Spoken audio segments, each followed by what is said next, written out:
Hi everyone, Carrie Bramley back again. Okay, so I've just got a normal chair, and I'm just sitting right at the edge, so my feet are off, okay? So I'm not sitting right back like this, okay? Because you see, for me, I'm a little shorty, and my feet then dangle. So if you're tall enough, for sure, you can sit back, but I want your spinal alignment, so just wiggle forward like this, okay? And come and put your feet here. So what you might want to do when you're initially starting is to be here and actually have a look at your feet. But it also might be an idea to put your phone up or a mirror up, balanced against something, so that you can actually see what your feet are doing, okay?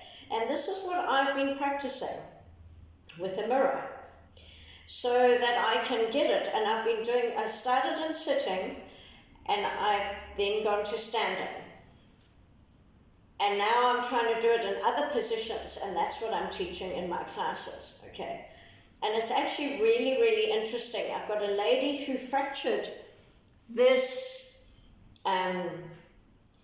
lateral malleolus, and she came into class yesterday with a lot of pain on the outside of her ankle.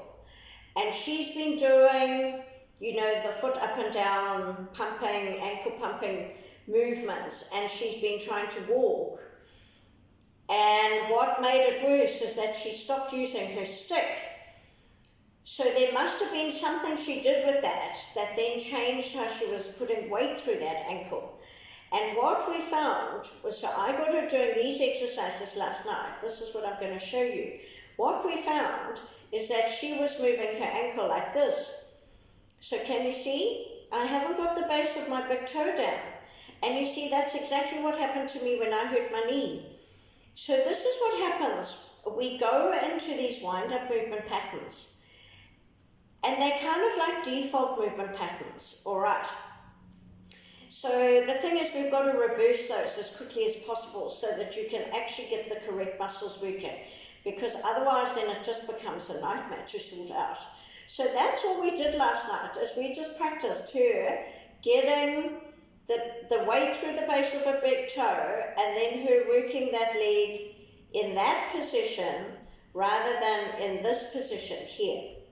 Okay, that's exactly what I've been doing with my left foot, except for me, I do this. So I really was winding up because of my knee. So the first thing I had to do was actually get to the point where I could actually do that movement. And in the beginning, what I was wanting to do is use my knees, but you can see then that's not the correct alignment either. So you've got to be able to get the movement from the ankle. So even if you sort of maybe hold your knees like this and just try and get the movement at the ankle like that, so that you're getting the movement here, okay? And then from there, once you've got that, then you can bring the foot up and down, and foot up and down. And you can see on this side, you see that's better.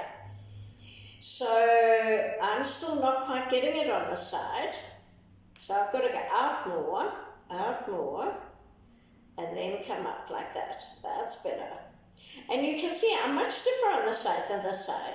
And it's because I haven't been walking correctly. You see, I still want to turn that foot in. So I've still got to get it that I can get that foot up like that. Okay. So important to get that. There we are. That's better. Like that. So this movement here is called dorsiflexion, where you're coming up here. When you come in like this, it's called inversion.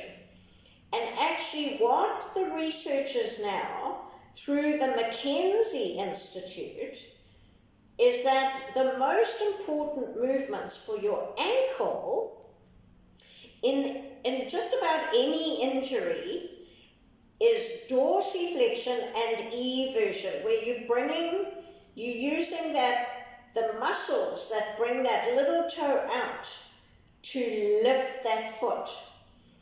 because otherwise you'll end up lifting it like this, and that is an incorrect movement pattern.